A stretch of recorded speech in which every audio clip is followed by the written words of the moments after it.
Quisiera contarles un poco de cómo funciona Fundamentos de la Fe.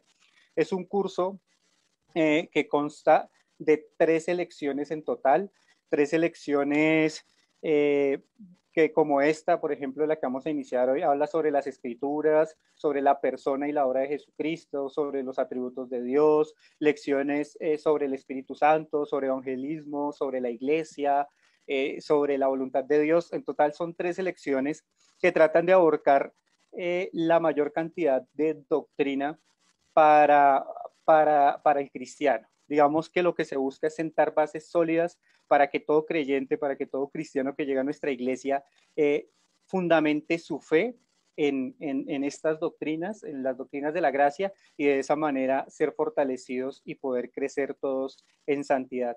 No es algo, no quisiera que lo confundiéramos como algo básico, ¿sí? Como para el primer creyente, porque no es así. Si bien es cierto que tenemos de pronto, vamos a tener ahorita, si no estoy mal, 8 sesiones de Espíritu Santo, y quizás en fundamentos apenas logramos a tener 2 o 3, eso no quita que lo que se da en fundamentos sea un muy buen material, una base doctrinal sólida y seria, incluso profunda, para que nosotros estemos bien equipados respecto a lo que puede ser en algún momento presentar defensa de nuestra fe, que yo creo que es reforzar nuestro evangelio. También se disipan muchas dudas.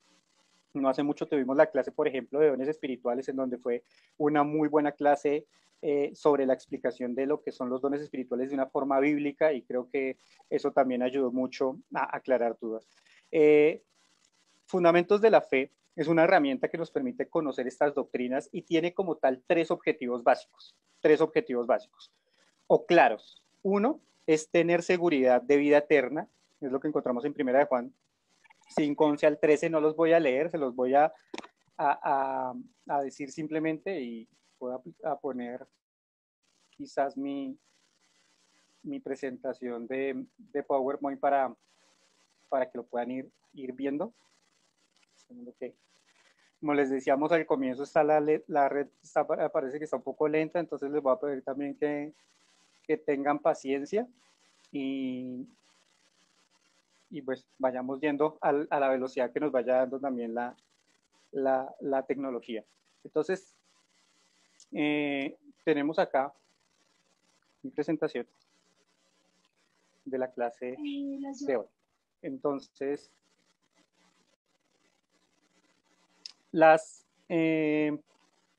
los objetivos, como les decía, de esta clase es primero tener seguridad de vida eterna. Esto lo encontramos en Primera de Juan 5, 11 al 13. Equiparnos para el ministerio, ¿sí? Para enseñar. Recuerde que nosotros todo lo que aprendemos en la iglesia como cristianos, y nos lo enseñó Sergio el jueves pasado, si no estoy mal, cuando se hablaba sobre la obligación de creyente con las escrituras, es enseñarlas, y es una obligación de todo creyente. Entonces, este curso lo que busca también es equiparnos para el ministerio, es decir, para poder enseñar. Lo encontramos en 2 de Timoteo 3:16, que es el versículo también clave del día de hoy. Y un tercer objetivo de estas clases de fundamentos de la fe es conocer a Dios más profundamente.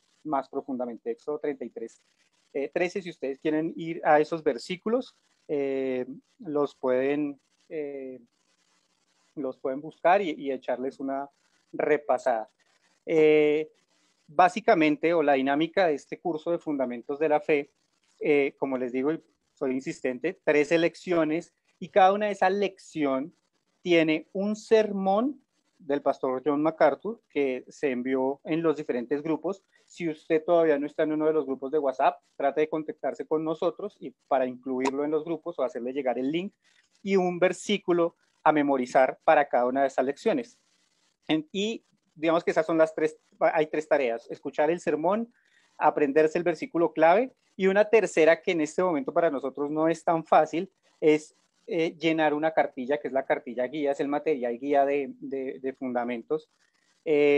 Las personas que alcanzaron a adquirirlo mientras estuvimos reuniéndonos en la casa, pues pues ahí lo tienen y es una buen material para ir haciendo la tarea previamente y llegar con la clase preparada. Pero pues para aquellos que se están reuniendo por primera vez con nosotros y están viendo fundamentos por primera vez, digamos que el sermón y el versículo ya les da una buena introducción de lo que se va a tocar en cada una de las sesiones que vamos a ir realizando. Eso es básicamente lo que es fundamentos de la fe.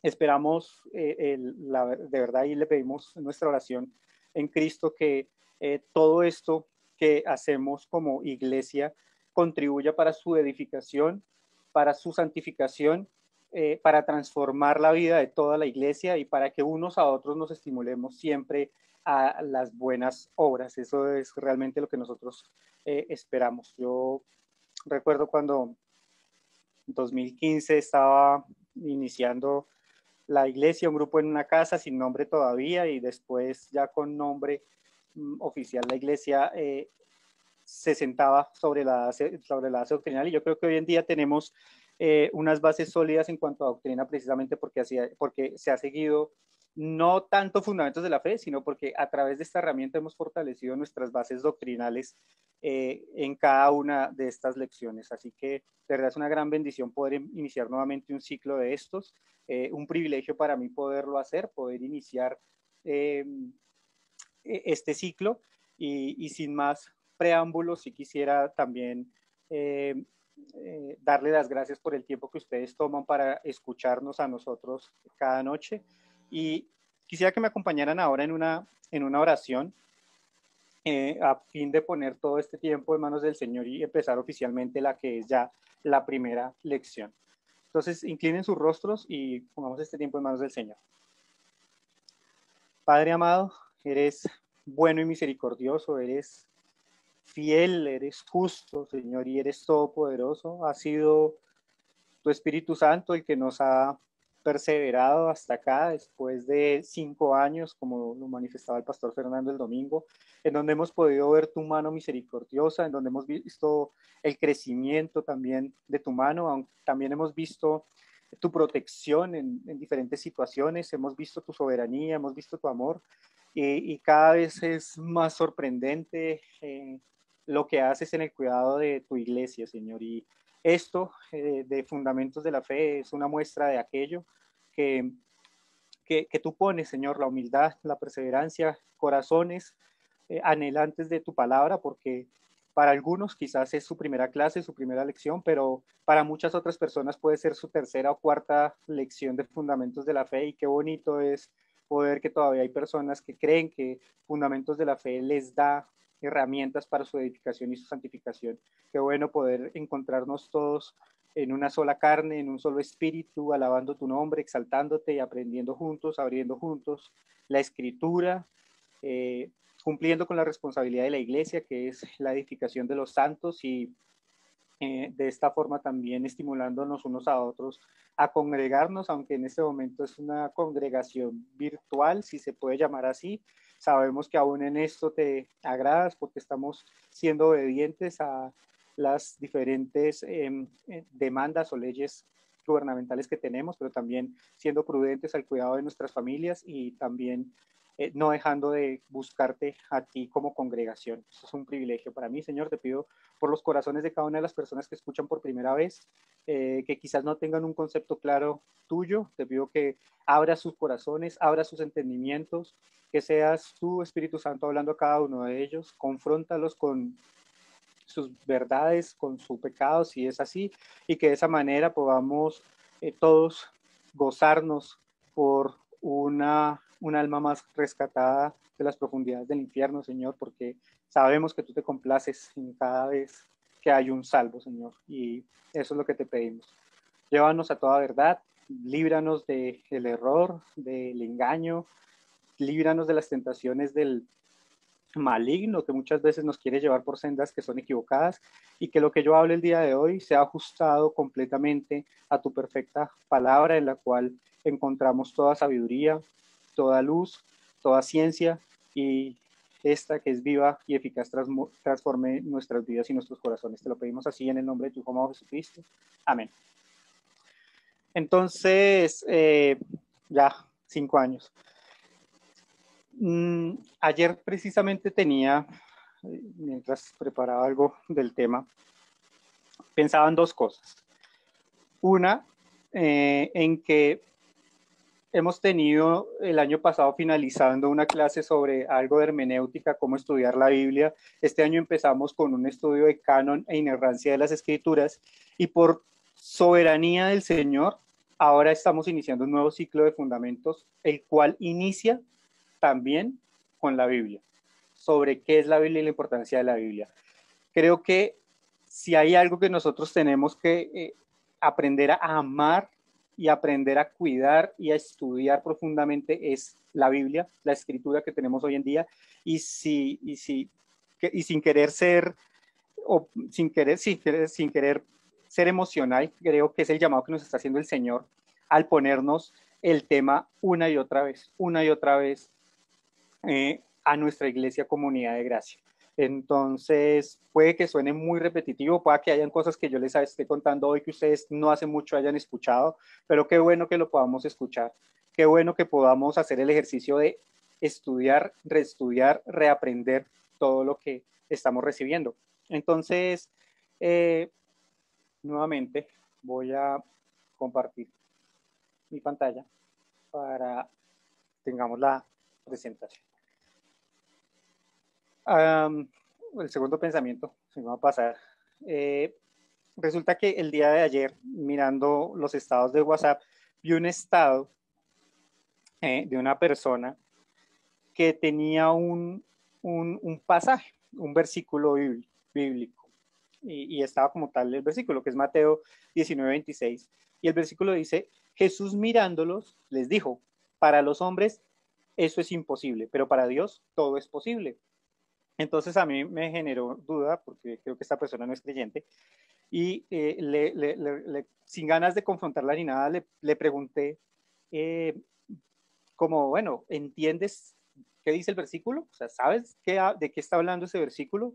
Entonces esta persona me contestó como, pues no soy muy estudiosa de la Biblia, pero creo que dice algo sobre que el Señor puede hacer cualquier cosa. Entonces yo le decía, eso es verdad, si bien es cierto que el Señor es todopoderoso y puede hacer cualquier cosa que nosotros definitivamente no podemos hacer, ese verso en particular de Mateo no es lo que nos está queriendo decir, porque si uno lee un poco más atrás, está advirtiendo a los ricos sobre lo difícil que es entrar al reino de los cielos si no se arrepienten, si no están dispuestos a desligarse de todo lo que tienen. Parte de lo que estaba hablando también el pastor Fernando sobre el costo del discipulado el día del domingo. Creo que las dos cosas armonizan muy bien porque al final de cuentas a nosotros nos debe costar absolutamente todo seguir a Cristo. Y es de lo que habla el versículo. Y el versículo dice, para los hombres eso es imposible. ¿Qué es imposible? Salvarse por sí mismos. Salvarse por sí mismos. Y en este pasaje en particular, pues los ricos, piensen en una persona que tiene mucho dinero, y que normalmente nosotros decimos que es una persona que tiene mucho dinero, puede todo, compra absolutamente lo que quiera, tiene los mejores asientos, puede ir al concierto que se les ocurra, se puede ir de vacaciones, puede ir a hacer diferentes cosas sin ningún tipo de problema.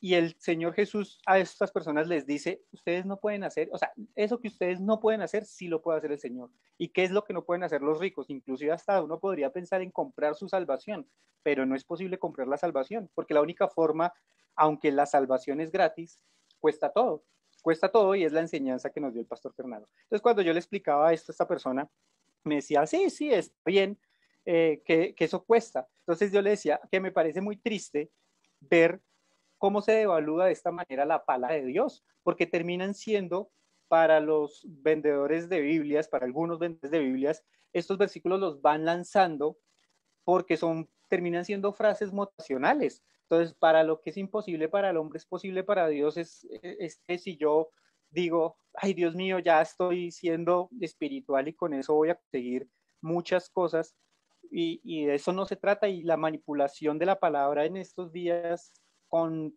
las redes sociales es realmente triste.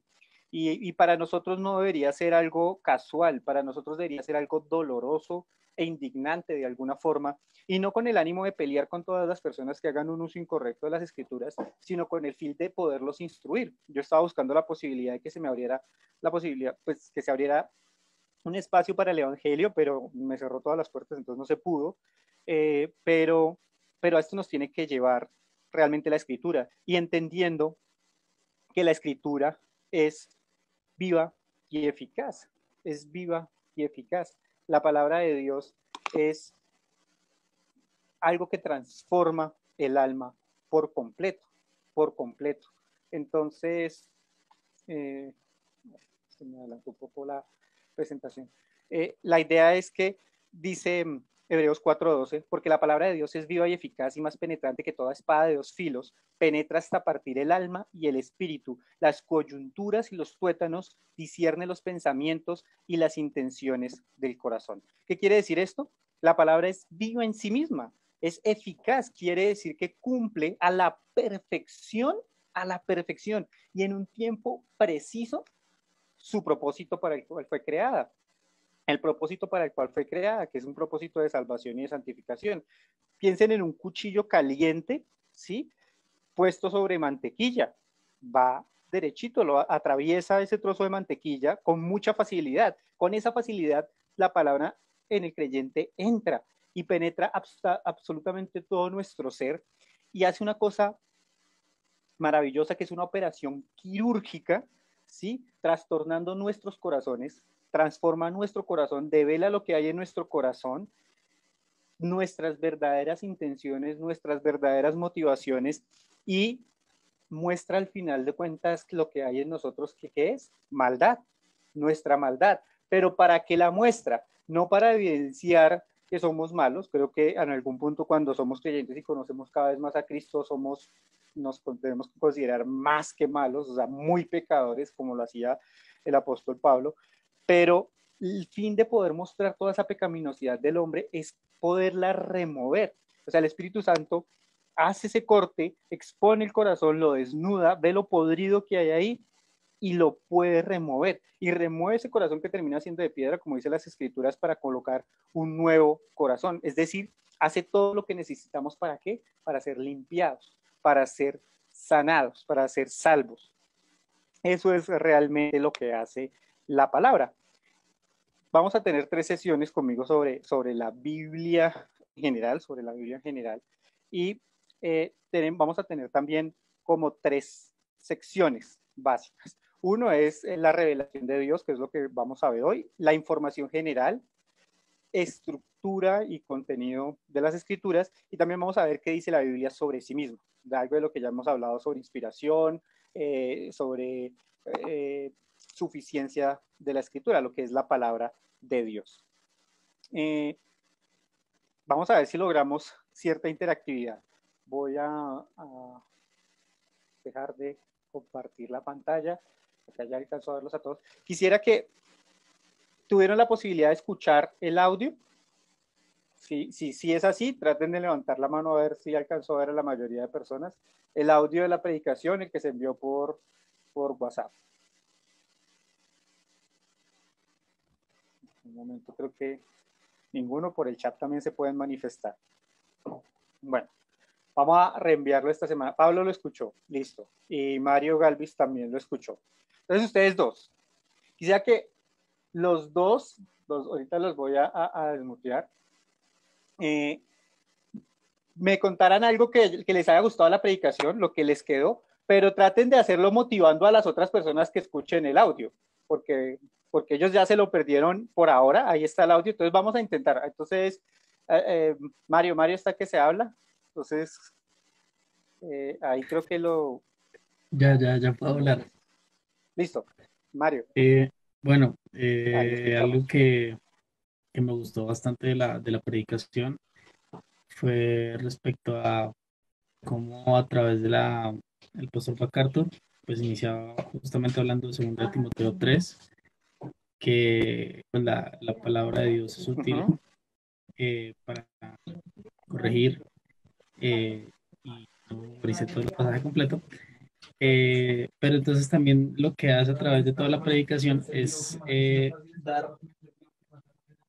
dar, pues como la Biblia misma muestra que es la palabra de Dios. Eso es más que todo lo que hace. Entonces lo que hace el pastor MacArthur es Ujú. realmente a través de diferentes pasajes mostrar cómo lo hace y cómo a través de personas comunes y corrientes que no son doctos o grandes conocedores fue que el Señor utilizó la inspiración para escribir su palabra.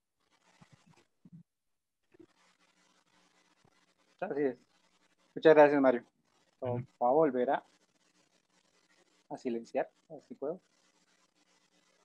Y Pablo, Listo. Ok. ah, lo silencié otra vez. Pues, fue una Ahora sí. enseñanza espectacular. ¿Sí me oyen? Sí. Sí. Sí, Listo. claro. Una enseñanza súper, súper, además porque es increíble cómo Dios para comunicarse con nosotros logra soplar, inspirar su palabra de tal forma que nosotros podamos llegar a entenderlo, a conocer a Dios a través de lo que Él nos está diciendo. De las cosas que más me impresionaron a mí fue el tema de la suficiencia de las escrituras. ¿Qué es esto de la suficiencia? Ujú. Lo que cambia el corazón humano realmente no es el argumento humano que nosotros tenemos para que las otras personas digan, no, sí, creo en Dios. No, el argumento con el que las personas son cambiadas no es nuestro, es el argumento que Dios da a través de su palabra. Solo con las Ujú. escrituras el corazón humano puede ser partido, cambiado, transformado. Por un lado es una espada, como ya lo mencionó Mario hace un momento también. Es increíble el asunto que por un lado la espada puede llegar a cortar, pero por el otro lado también la espada sana. Entonces, es un cambio de corazón impresionante. Y el otro elemento que me pareció espectacular también tiene que ver con la inerrancia de las escrituras. Eso significa que las escrituras no se equivocan, no mienten, porque Dios, su autor, ni se equivoca ni miente. Y eso me pareció lo máximo. Les invito a que la escuchen y la disfruten porque es increíble. Muy buena la explicación del pastor MacArthur. Listo, muchas gracias, Pablo. Ya los demás, los que no han podido escucharla, igual si la escucharon en algún momento, escúchenla de nuevo. Yo creo que uno la disfruta mucho. Hay cosas impresionantes en esta predicación, como muchas predicaciones del pastor John MacArthur. Realmente ya muchos conocemos su capacidad de enseñanza. Eh, y digamos que una de las cosas que quedan también como que lo que tocó, un término que utilizó mucho, sobre todo al comienzo, fue el término de revelación. Y ya ahorita les voy a explicar un poco más sobre el tema de la revelación. La otra tarea que teníamos era el versículo, ¿cierto? Segunda de Timoteo 3:16. Yo mandé 3:13 primero, me equivoqué, después mandé otro para corregir y creo que los otros grupos sí llegó bien. ¿Alguien se lo memorizó? Ese es más fácil porque de alguna forma lo hemos estado trabajando últimamente semana tras semana, entonces es un poco más fácil porque hemos tenido la posibilidad de estarlo recordando. Yo no sé si está bien o está mal, pero yo no acostumbro a enviar todo el verso como lo hacen algunos otros maestros, porque creo que también es bueno que ustedes van a la Biblia, lo cojan, revisen, lo busquen, lo encuentren, mire qué dice antes, qué dice después y puedan aprenderse y memorizarse en el verso. Entonces, si alguna persona se lo memorizó, lo mismo, pueden levantar su mano, escriben en el chat, sí, yo me lo aprendí o yo no me lo aprendí, también es válido. Creo que con este fue un poco más difícil. Entonces, leámoslo. Vamos a ponerlo nuevamente acá en la pantalla. Entonces, este era segunda de Timoteo 3:16. ¿Qué dice?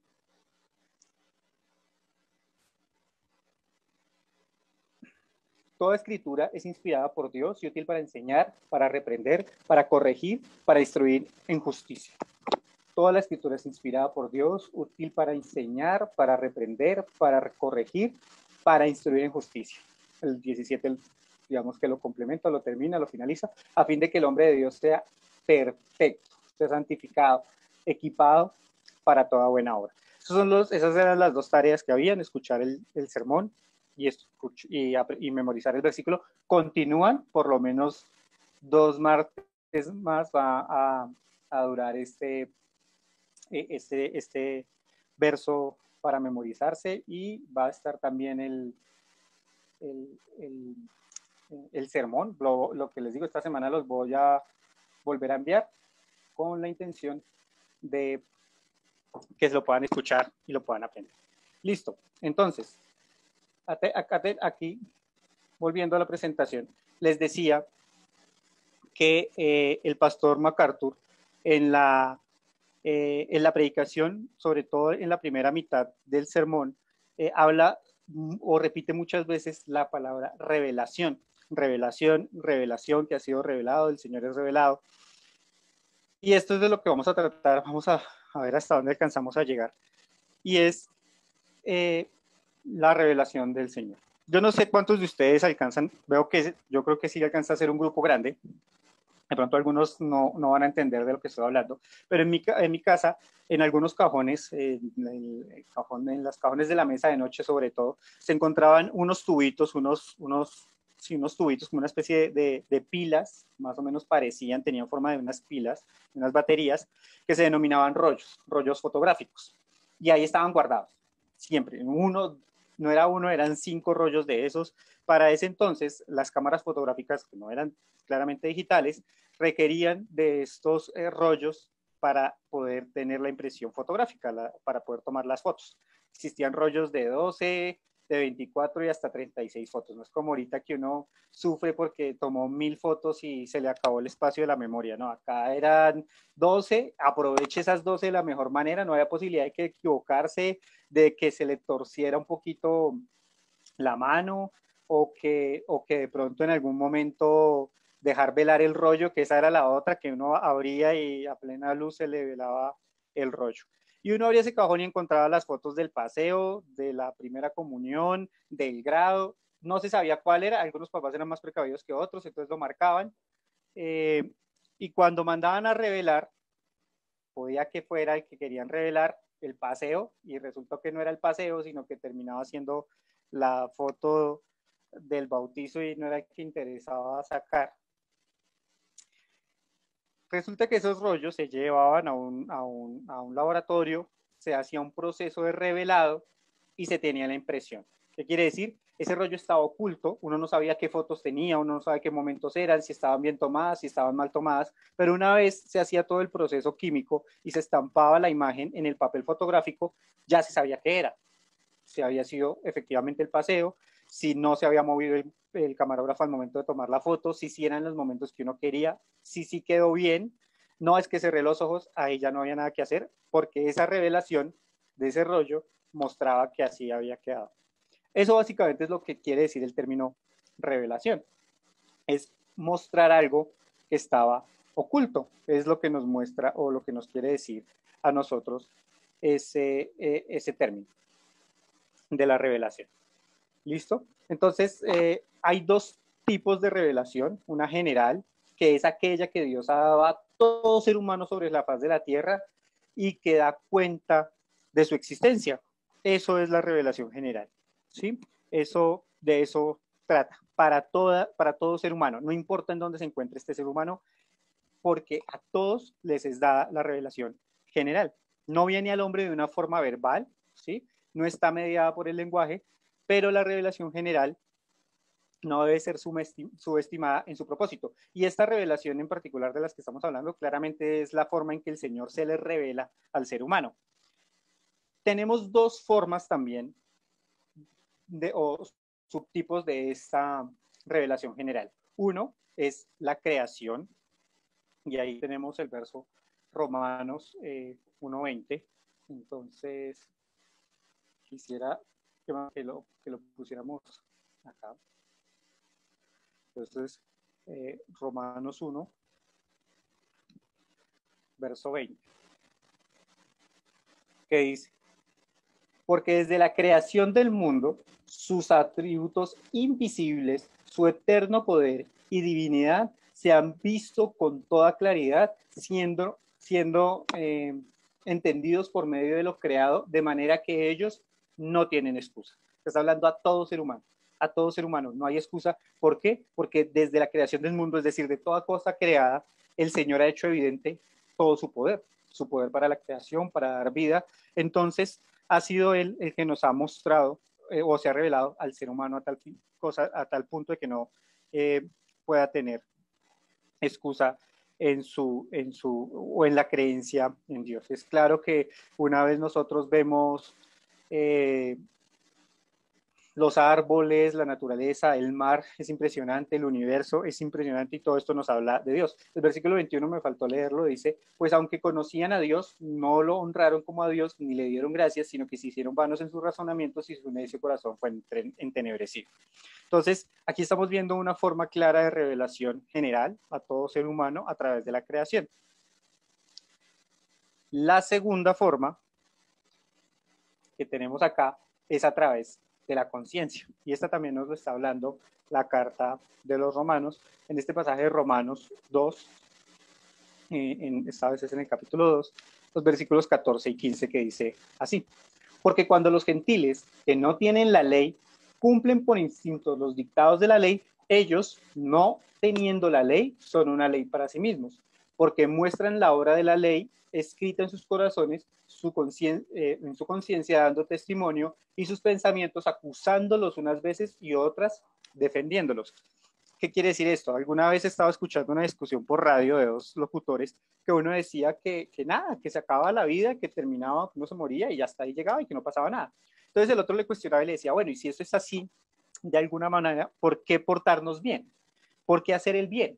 Si al final de cuentas no importa nada y hay personas que pueden ser delincuentes y delinquir toda su vida sin que sean metidos a la cárcel y tienen todo el dinero, pues entonces, ¿qué sentido tiene portarse bien? O sea, el problema no es que yo me porte, o sea, yo por qué me tendría que obedecer las normas. Y esto tiene que ver mucho con esa conciencia que puso el Señor en todo ser humano, esa conciencia sobre el mal, sobre, por ejemplo, todas las culturas de alguna forma consideran que está mal el hecho de quitarle la vida a otra persona, de defender la vida. Eso es un elemento común en el ser humano, entonces lo podemos entender como una revelación general. Es esa acusación de la conciencia a cada uno de los hombres que sin creer en el Señor todavía, sin que se les haya dado el Espíritu Santo, pueden entender que han actuado mal. Es la conciencia de un bien y un mal que al final permiten que esas personas incrédulas adopten normas que se consideran morales, unas normas morales, ¿sí? Y eso concuerda muchas veces con esa gracia de Dios, y el Señor ha dado mucha gracia respecto a esto también, para que aún se trate de retener el pecado o la maldad del ser humano a través de la conciencia, de esa revelación en la conciencia. Eso es, a grandes rasgos, la revelación general también.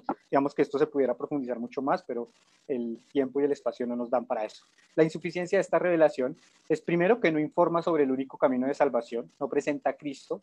Sabemos que Cristo es el camino, la verdad y la vida, Mateo 11:27 y Juan 14:6, que nadie llega al Padre si no es a través de Cristo, y no proporciona tampoco al hombre ningún conocimiento absolutamente verdadero respecto a Dios en los asuntos espirituales. ¿Qué quiere decir esto? Yo puedo ver sus atributos, es decir, que es poderoso, que es bueno, porque en últimas es bueno, pero en cuanto a su santidad, por ejemplo, no la puedo reconocer ahí, no puedo reconocer su misericordia, tampoco, de alguna forma es un poco más difícil. Entonces, no se puede, digamos, que conocer de una forma más completa al Señor, no nos promete, no nos provee algo mucho más general del Señor. Es como básicamente la insuficiencia de esta revelación, lo que da paso a lo que va a ser como lo más gordo y hasta donde yo alcance a llegar con el tema del día de hoy. Entonces tenemos la revelación especial. ¿Qué es la revelación especial? Toda la instrucción, ordenanza y forma en que Dios se ha dado a conocer de forma particular a personas o pueblos en momentos particulares, en momentos bien particulares. La Biblia en sí es la revelación especial. O sea, la Biblia es el libro de la revelación especial. digamos que por excelencia, ¿sí? De allá tenemos todo el conocimiento del Señor, tenemos toda esta revelación, es nuestra fuente, es a donde debemos seguir constantemente. Ya que me acompañaran a Lucas, el capítulo 17, el versículo 30, que dice así: lo mismo acontecerá el día en que el Hijo del Hombre sea revelado, es decir, cuando Jesús sea manifestado como Dios, que fue todo lo que sucedió durante la escritura del Nuevo Testamento después de la crucifixión y la ascensión de Cristo, de su resurrección, viene siendo revelado y es plasmado en las escrituras. Entonces, eso es lo que nos da. Se manifiesta Cristo en cada uno de nosotros. Esa es la gloria que se promete para nosotros. Y esta revelación la consideramos especial y así se debe entender. Pero ¿qué otras formas, o más bien, cómo se viene dando esta revelación especial y que la podemos ver a través de la Biblia? Segunda de Crónicas 9:29, Juan 21:20 y Apocalipsis 10:4 nos hablan de que si bien es cierto que la Biblia toda, completamente toda la Biblia, es una revelación especial, no quiere decir que toda la revelación especial esté en la Biblia. ¿Qué quiere decir? Por ejemplo, Apocalipsis 10:4. Vamos a tomar el tercero, ya que estamos acá en el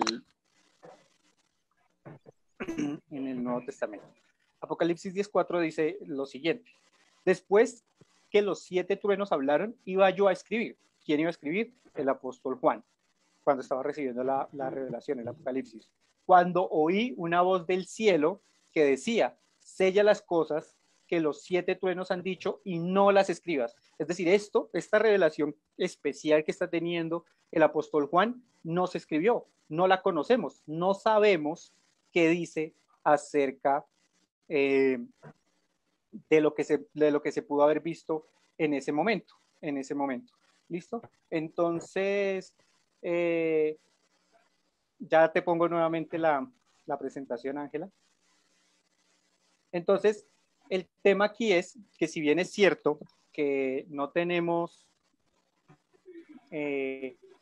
toda la revelación especial, no hace falta, porque la escritura es suficiente. Y algo de lo que nosotros veíamos en la predicación que bien nos explicaba Pablo es que la escritura es suficiente, no necesitamos absolutamente nada más, y es lo que inclusive dice el apóstol Juan también cuando termina su evangelio, que se hubieran podido escribir una cantidad de libros que no cupieran, está siendo un poco exagerado, que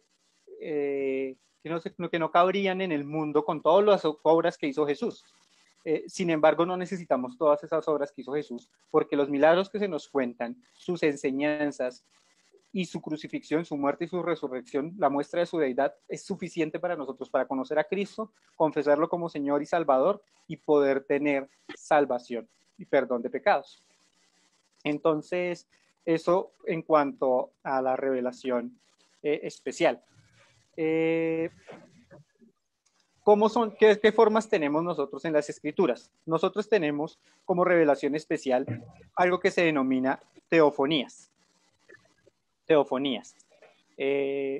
Las teofonías, por ejemplo, son las formas en que Dios se les manifestaba a los hombres. Se les manifestaba. A Dios nadie lo puede ver porque no podría vivir, es lo que dice también las Escrituras, pero Dios utilizó algunas formas para presentarse a algunas personas a fin de revelarles algo.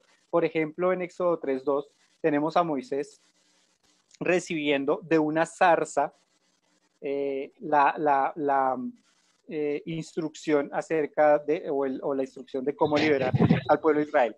Voy a poner también como ejemplo, miremos el primero, Génesis 15:17. Entonces me acompañe. A Génesis 15, el verso 17 dice: y sucedió que cuando el sol ya se había puesto, hubo de esas tinieblas y apareció un horno humeante y una antorcha de fuego que pasó por entre las mitades de los animales. Cuando está haciendo el Señor el pacto con Abraham y Abraham alistó los animales como el Señor le dijo, no fue un sueño,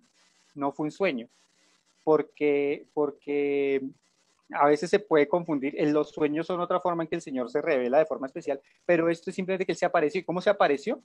Como una especie de horno humeante y una antorcha de fuego que pasó por la mitad de los animales, partió a los animales por la mitad. Eso se considera una teofonía. Ahí en la diapositiva tienen otros dos citas, no vamos a ir allá por temas de tiempo, pero ahí está cuando se le presenta a Moisés y cómo le habla a Job desde un torbellino. Desde un torbellino. Esas son teofonías, la forma en que el Señor se presenta a los hombres para revelarles algo particular. Por otro lado, tenemos lo que les decía ahora, los sueños y visiones. Génesis 28, ya que estamos ahí, Génesis 28, del 13 al 16, dice así. El Señor estaba de pie junto a él y dijo, yo soy el Señor, el Dios de tu padre Abraham y el Dios de Isaac. La tierra en la que estás acostado te la daré a ti y a tu descendencia. El versículo 12, arrancamos desde el 12, me quedó mal la cita.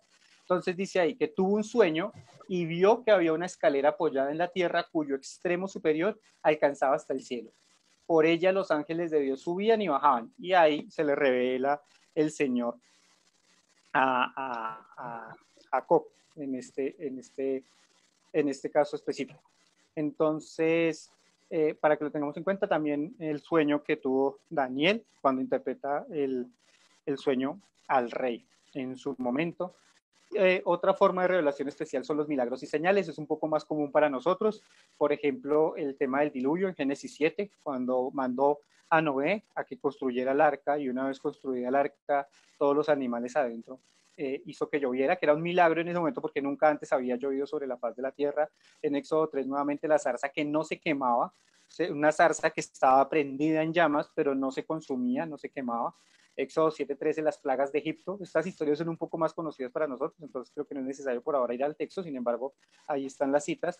O la separación del Mar Rojo, ¿no? Cuando iba saliendo huyendo el pueblo de Egipto, el Señor los llevó a la orilla del mar y separó las aguas para que su pueblo pudiera pasar. Entonces son formas en que el Señor se reveló de una forma especial a hombres determinados o a pueblos determinados en un momento específico de la historia. Por otro lado, el propósito de la revelación especial es poder manifestar, ¿sí?, la gloria de Dios, todo lo que es la gloria de Dios a los hombres, ¿sí? Y que vemos que va a ser exaltada en todo el proceso de la redención del hombre. Esto tiene que ver mucho es con la redención del hombre. Entonces es la forma en que nosotros podemos estar tranquilos, pero todo esto tiene que llevar a la gloria y a la exaltación de Dios y darnos también tranquilidad sobre lo que se revelaba también a cada uno de estos hombres. Esa revelación especial también llega a su punto más alto con Cristo, con la revelación de Jesucristo. Hay un pasaje que también en algún momento ya lo hemos visto, es muy bonito, que es Hebreos 1. Los dos primeros versículos de Hebreos son hermosos. Dios, habiendo hablado hace mucho tiempo, en muchas ocasiones y de muchas maneras a los padres por los profetas, Antiguo Testamento, en estos últimos días, Nuevo Testamento, nos ha hablado por su Hijo, a quien constituyó heredero de todas las cosas, por medio de quien hizo también el universo. Esa última porción, ese versículo 2, nos muestra esa revelación especial del Señor para nosotros, ¿por medio de quién? De su Hijo, el mismo Dios encarnado, viviendo en medio de nosotros, con apariencia de una persona, o apariencia sí, era una persona común y corriente, como cualquiera que podemos ver encontrarnos en la calle, viviendo una vida perfecta, sin pecado, siendo traicionado, sufriendo todo tipo de tentación, sintiendo hambre, sintiendo sueño, cansándose, sirviendo a todo el mundo, haciendo milagros, sanando. He tenido la posibilidad en estos días de repasar los evangelios y es impresionante cómo el Señor sanaba y sanaba. Y por ejemplo, hace poco el pastor también predicó sobre esto. Yo todavía estoy asombrado con esto y es que está bien, no digo que un milagro sea menos revelador que el otro, pero una cosa es que un ciego o que un mudo pueda hablar, pues digamos que si tiene su lengua y demás pueda hablar, y otra cosa es una persona que no tenga su mano, habían mancos, no tenían su mano, no tenían el miembro, y el Señor se lo restaura de la nada. Entonces, eso tiene que ser algo impresionante de ver. y aún así muchos no lo creyeron. Y esa revelación especial la tuvimos y la tenemos hoy en día también a través de las Escrituras. Entonces es muy bonito poder entender este versículo de Hebreos que nos muestra que también hay dos momentos de revelación y eso también queda, que es importante tenerlo claro, porque cuando habla de la revelación por los profetas, está hablando del Antiguo Testamento y a través de su Hijo hace esa partición del Nuevo Testamento. Entonces podemos tener también confianza en esa canonicidad y en esa inspiración de los dos textos, Hago esta gráfica como para poder entender un poco la comparación entre la revelación general y la revelación especial. ¿Sí? La general, digamos que dentro de sus funciones también está la de condenación, lo veíamos en Romanos, es para que no tengan excusa de que existe Dios. Si bien es cierto, la general no va a poderlos llevar a salvación, sí les habla de Dios, los puede acercar a Dios, pero al final de cuentas condena porque les quita toda excusa de no conocer a Dios, mientras que la revelación especial y las Escrituras, aunque condena, porque también nos está mostrando a Dios y nos está mostrando nuestra maldad, nos redime porque nos muestra a Cristo exaltado como Dios. La general concuerda con la revelación especial, ¿cierto? Pero no aporta un nuevo material, sí nos muestra el poder, la gloria de Dios, pero no nos dice nada nuevo además. Mientras que la revelación especial no solo realza, ¿cierto? O explica en detalle el contenido de una revelación general, es decir, de la creación, sino que también va considerablemente más allá de esa explicación. Muchas veces el Señor se presenta para presentar el por qué hace una cosa. Por ejemplo, el tema del diluvio explicó que era para acabar con la maldad de los hombres. El mensaje que se percibe en la revelación general, ese mensaje se recibe en ella, debe ser confirmado por las Escrituras. Lo que sea que nosotros podamos ver, así sea un hecho sobrenatural o un milagro, si se pudiera dar hoy en día, lo tendríamos que ver a la luz de las Escrituras. Mientras que la interpretación de las Escrituras en sí misma es la misma palabra de Dios, es decir, ella se interpreta a sí misma y se autentica a sí misma, entonces digamos que no tiene ese problema. También la revelación general debe interpretarse de acuerdo con la revelación especial, es un poco redundante con lo de arriba, y la revelación especial no requiere ninguna otra revelación para ser interpretada. No hay tal como que un hombre con algún tipo de don sea quien pueda interpretar correctamente la palabra. No, es por sí sola es suficiente. La podemos interpretar cada vez que la leemos. En la revelación general, en las Escrituras, nunca se le equipara con las Escrituras. Es decir, nunca se pone al lado de las Escrituras la revelación general, mientras que esa revelación especial que son las Escrituras no tiene comparación, no tiene ninguna comparación. Este cuadro lo tomé, en sí no estoy mal, de la Teología Sistemática de John MacArthur. Sí, es tal cual, ustedes lo van a encontrar en esa teología. Me parece que es un cuadro bien completo que explica diferencias sobre las dos. Voy avanzando un poquito más rápido, no quiero dejar nada pendiente. Entonces, ¿cómo la obtuvimos? Segunda de Pedro 1:21 nos dice, ¿cierto? Que nunca la escritura vino por voluntad humana, sino que los santos hombres de Dios escribieron lo que era revelado por el Espíritu Santo. Dios habló a través de hombres para que escribieran sus palabras. Siempre fue a través de hombres quienes plasmaron sus verdades en las escrituras. Y es la forma en que nosotros obtuvimos hoy en día esas escrituras. ¿Sí? Esa es la forma en que nos llegó a nosotros. Una autoría dual, de eso vamos a hablar quizás en la tercera sesión. Entonces, una autoría dual, Dios a través de los hombres, dando a conocer, y algo de eso también toca el sermón de la lección, así que sí, los invito nuevamente a que lo escuchen porque también se explica cómo se obtuvo. Ahora, datos generales acerca de la Biblia.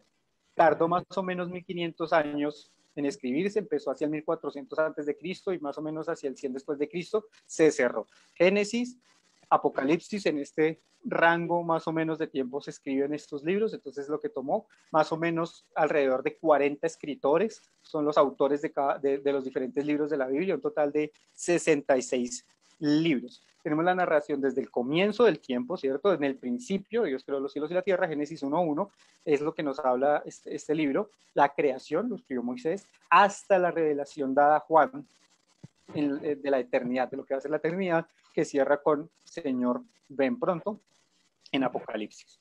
Eso para que también tengamos presente que está completa. 66 libros en total, 39 en el Antiguo Testamento, 27 en el Nuevo Testamento, 3 lenguajes, hebreo, arameo y griego, una pequeña porción de arameo, los pasajes que están ahí, Daniel, capítulo 2 al 6, y Esdras, del 4 al 7. El Nuevo Testamento, todo también está escrito en griego. La Septuaginta, que es de lo que muchas veces se ha hablado acá, es la traducción que se utilizaba en los tiempos de Jesús, estaba en griego, era una traducción que se había hecho del Antiguo Testamento al griego, entonces digamos que ahí se toman algunos textos. El Antiguo y el Nuevo Testamento, perdón, los títulos de la Biblia. La Biblia se puede entender como el libro, el pergamino, o sea, la Biblia, que quiere decir el libro por excelencia. Canon, también en algún momento se le puede llamar, regla o norma. Se les dice también escritura, como en Juan 7:38, los escritos, 2 de Timoteo 3:15, la palabra de Dios, como en 1 Tesalonicenses 2:13, la ley, los profetas y los salmos. Lucas 24:44, era como lo utilizaba también Jesús para referirse a estos textos. ¿Listo? Ahora, testamentos. ¿Qué quiere decir testamento? Hace referencia como un documento de última voluntad, así es como nosotros lo conocemos, es de donde viene de la palabra del latín, pero en el griego hace referencia más a un acuerdo o a un pacto por escrito. Nosotros tenemos el Antiguo Testamento que hace referencia a el pacto de Éxodo 19:5 y de Deuteronomio. Pues cuando viejito, pues vaya, que esto es se con él. decir, Pues es vaya. un pacto caracterizado por la obediencia y la bendición. Si ustedes ven el Antiguo Testamento, cada vez que el pueblo volvía al Señor y le obedecían sus mandatos, era bendecido, era prosperado, pero cuando se apartaban del Señor y cometían pecado, eran castigados. Ese era el pacto. Sabemos que era necesario presentar una ofrenda, un cordero sin mancha, sin tacha, a quien se le ponía todo el pecado, se sacrificaba, y eso era la ofrenda por un año, digamos lo que se tenía, hasta que llegó Jesucristo y nos dio el Nuevo Testamento o el Nuevo Pacto, un pacto superior, el cual Cristo cumplió derramando hasta la última gota de su sangre, viviendo una vida perfecta, y hace caduco el Antiguo Pacto. Es de lo que nos habla Hebreos, Hebreos 7:22. Ya que estamos ahí también. Dice Hebreos 7:22. Por eso Jesús ha venido a ser fiador de un mejor pacto, ¿cierto? Y habla sobre los sacerdotes anteriores, el más numerosos porque la muerte les impedía continuar, pero Jesús conserva su sacerdocio inmutable, puesto que permanece para siempre, para siempre. Y hay que seguir leyendo hasta el 8:6, no lo vamos a hacer por cuestión de tiempo, pero nos habla de que este pacto es superior, porque es perfecto, porque ya no hay que volver a presentar ningún otro sacrificio. Ya el sacrificio por el pecado se presentó para todo hombre.